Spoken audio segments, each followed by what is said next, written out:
Hi, my name is Luke Longworth and I've achieved scholarships in English, Physics and Calculus with an outstanding scholarship in Chemistry. Hi, my name is Nick Wilson. I've achieved scholarships in Calculus and Economics, an outstanding scholarship in English, and top scholar in Geography and History, and a Premier Scholar Award. Hi, my name is Aaron Miller and I've achieved scholarships in Biology and Geography with an outstanding scholarship in English. It's worth money. Quite a lot of money. Well, we've got money, certain amounts of money for 3 years, so I think I'm earning $6 grand in total. And are you doing the same, Aaron? Yeah, but leaving aside the money for a minute, it's just that desire to succeed, especially when you're surrounded with a whole lot of really bright people. Yeah, just like being able to compete, especially you can stand up and say, I did this well in the whole of New Zealand, means you get the results and you just feel good about yourself. You're looking at an associate head boy over here who was deeply involved in music. You're looking at Aaron Miller over here who was massively involved in debating and theatre sports and was a leading person in his house, and I was head boy. So I think it's fair to say that no, we didn't let other stuff slip as much. Definitely some of it, as Nick said, we've all of us actually done debating, and that helps a lot with constructing arguments and things, so little skills like that just really help with your academic stuff. Plus, it's a good laugh, and when you're studying you need a good laugh because it's pretty boring. If you do a variety of stuff, it allows you to get more scope in your knowledge, so especially with things like English scholarships, it allows you to have more contextual knowledge and be able to make links to places that you might not otherwise be able to do. And as Nick said, it's always just good to be able to take a break and do something you enjoy. And also you have to remember that being smart isn't everything. You need to be able to talk to people, you need those people skills, and you don't get them through studying. You need both. Work hard. Get involved in everything you can, so if a door opens to you, then take the door, unless you have a very good reason not to, because the more places you open yourself up to, the more places that you can end up. Set a goal. Do lots of practice questions. That's a good one. That's a good one. Yeah, set a goal and then just achieve that goal. Don't do the old, oh, I'll do better next year. And if you want some technical advice, then make sure you do work the whole year through and don't just cram at the end, and as Aaron said, practice questions will do wonders. And your teachers are pretty damn good too.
toothbrush. What will James do with this toothbrush? Let's find out on the next page.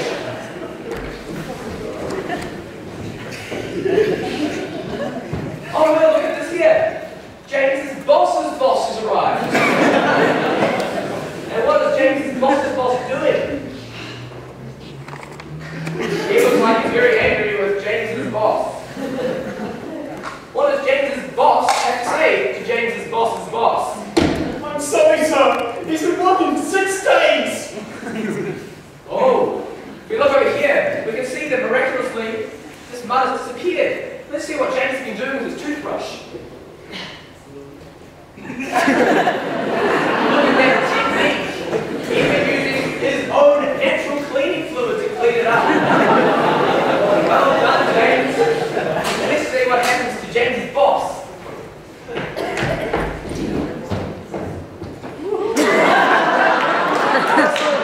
This will be known. James's boss is actually the long-lost son of James's boss. I guess the moral of the story is that you should never get too angry with someone because you never know, they might